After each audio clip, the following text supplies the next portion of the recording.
Hey, this is Nate Bargatze. I'm bringing you some of the best comics that you might not know yet, but you're about to get to know them. And don't worry, they're going to be on their best behavior. We shot this live in Nashville, Tennessee. It's the Nateland Showcase. Thank you. You don't know who I am, so I'll tell you a little bit about myself. I love being a dad. Like, I never realized how much I wanted to have 2 kids until I actually had 3 kids. All daughters, too. And when people hear that, they always want to say the same thing. They're like, oh, you got to try for that boy. Come on, 3 girls? You guys should try for that boy. I was trying for a boy all 3 times. I just don't have it. And I'm fine being a girl dad. I love it. But they want to keep after it. They're like, yeah, but what are you going to do when you have tickets to a game and nobody wants to go with you? I'm like, I don't know, I guess I'll just go with my friends.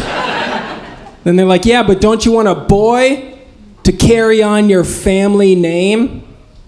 It's Chalifoux. No. My teachers always thought it was French, and my classmates always thought it was gay, so no, I'm good. I'm good.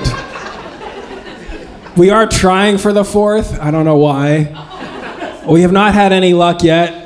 My wife thinks it's because of the moon. I think it's because of my vasectomy. That's a secret for us. She doesn't watch it, all right? It is fun. It's fun to see how the kids' personalities come out, too.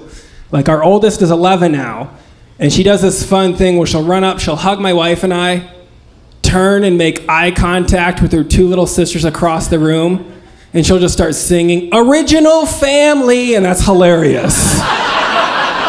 That is a great troll move. I love that. Then our middle kid, she's 9. She's a cute little redhead. What I love about her is you can throw any 2 numbers at this kid. She can multiply them in her head instantly. She has never once been right, but I respect the confidence. That'll take you far. And then we have a little 5-year-old, and I started coaching her in soccer. That was fun. We were the giraffes. And these little kids asked if they could pretend to be giraffes at the start of every practice. I was like, sure, just have fun, right? And so they would just hold their arms up in the air to be the neck and just stomp all over this soccer field, and then very slowly morph into little Nazis. 30 seconds into the season, and we were fully off the rails. Every other team in the community practices, same field, same time. 9 of those teams are doing soccer, and all their parents and coaches look over at my field of little Nazi giraffes. It's tough coming back from that. But they are starting to get that age, too, where they get a little bit harder. The problems get tougher. Like, I was putting the iPad away recently, and I saw the little redhead that had Googled, "Can redheads be beautiful?" I know, that means I haven't been doing my job enough to pump up her self-esteem. I hate that. I hate that she had to go on Google to learn the truth, that no, you cannot be, you know. I was gonna have that conversation with her when she got older, you know? Clearly that's a joke, but I'm not ready for the tough stuff. The oldest is learning about global warming in school, and she gets so worked up about it and comes to me, and she's like, what are we gonna do about global warming? And I'm like, we? That is a you problem. That's what she needs to understand is I'm a millennial, and we don't actually solve anything. We're just the raising awareness generation, you know? If you bring us a problem, we're not gonna fix it, but we will run a 5K for it. We will do that. And I know we have a variety of ages here. Other millennials, clap if you're a millennial. All right. A few of us. Gen X, where's Gen X? Yeah, they own property, that's what that is. And then anybody from that older generation, the Facebook users, where are you? I see a few of you out there. My wife's uncle, he's one of those. He likes to get on Facebook and rant about how soft millennials are. And he's right, we are. The biggest thing right now for millennial parents is called gentle parenting, which if you're not familiar, it's any time you would normally yell at your child, instead you pull back and go pick a fight with your spouse. That's it. We fight about the dishwasher every day. We're crushing it. but we're soft. I also think it's okay that we're soft. It's good that we're soft. My generation has 60% less violent crime than his generation. Half of Netflix is just us solving cold cases they messed up. But he's still like, yeah, you're so soft, you don't even know how to change your own oil. Okay. You don't even know how to change your own Wi-Fi password, so you tell me what's more important now. The next thing he always says is, you millennials are all addicted to your phones. And we are, that's true. And I hate that my kids see me scrolling on my phone. And I gave myself a personal challenge to see if I could go 7 days without letting my kids see me on my phone. It was the hardest thing I have ever done, going a full week without seeing my kids. But we're doing it.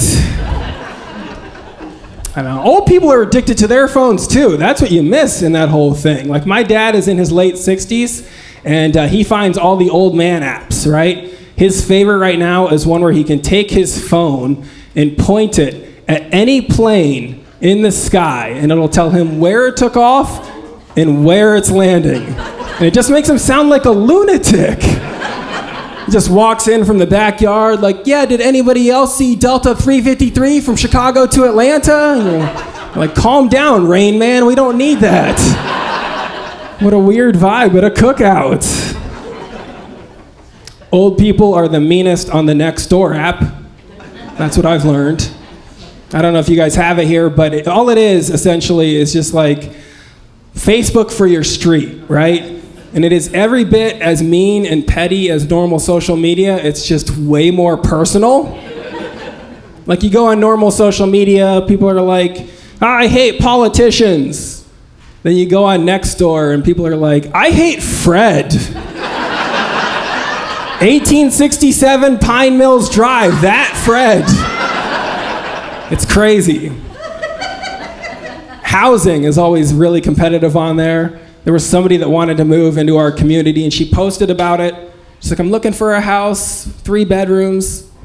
And right away, this other mom responded to her. And she was like, oh, you should move to our street. There's a house coming soon. And the first mom was like, great. When are they gonna list it? Second mom was like, I'm not sure, but I know the guy that lives there is very old and very sick. Whoa. That's how ruthless Nextdoor is. And why it's a great app is because a few hours later, that old guy saw that conversation and just logged into the comments, just like, my treatments are going very well, thank you. Good luck in your housing search. I do think that school levy season, that's always a good time on Nextdoor. I got to see this mom write this huge rant attacking school teachers, calling them overpaid babysitters. It was crazy. Then underneath that, I got to see another mom write, how can we trust your comments here if your husband can't even trust you to be faithful? Whoa! I canceled plans just so I could watch them go back and forth the rest of the day. I forgot to get my kids off the bus because I was so locked into Real Housewives of Target. It was great. I've got a lot of respect for teachers too. And even though they do say crazy things at times, I remember in college, my women's studies professor would always pick on me because I was one of the few guys in the class. She would use me to make an example. She would say things like, oh, how would you like it if no matter what you do in this class, you just get a C? I'm like, that sounds amazing, actually. Can you call my other professors? My daughter's first grade teacher pulled me aside once and she said, you know, as much as I teach these kids, I think they teach me more. Well, then you messed up. What did you learn from my first grader other than deeply personal family gossip? Anybody who's had kids knows a first grader is just like a toddler TMZ. They just hear you talking to your wife, and then the next day they just waltz into their classroom, just like, my dad says we can't afford my sister. Cool. If your first grader sees you drinking a beer one time, that is how she's gonna draw you in every family portrait for the rest of the school year. Just an oversized beer like it's Thor's hammer.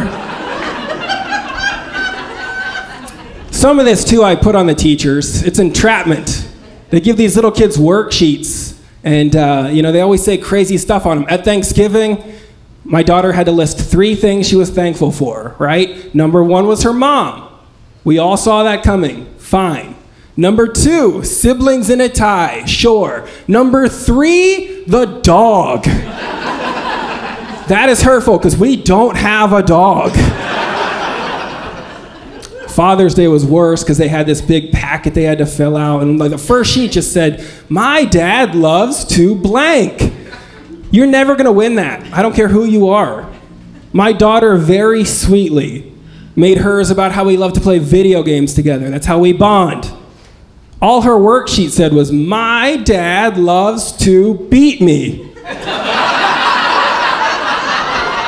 Are you serious? And then she drew a little picture of herself crying in my arms raised in victory, holding a beer. Thank you guys, that is it for me.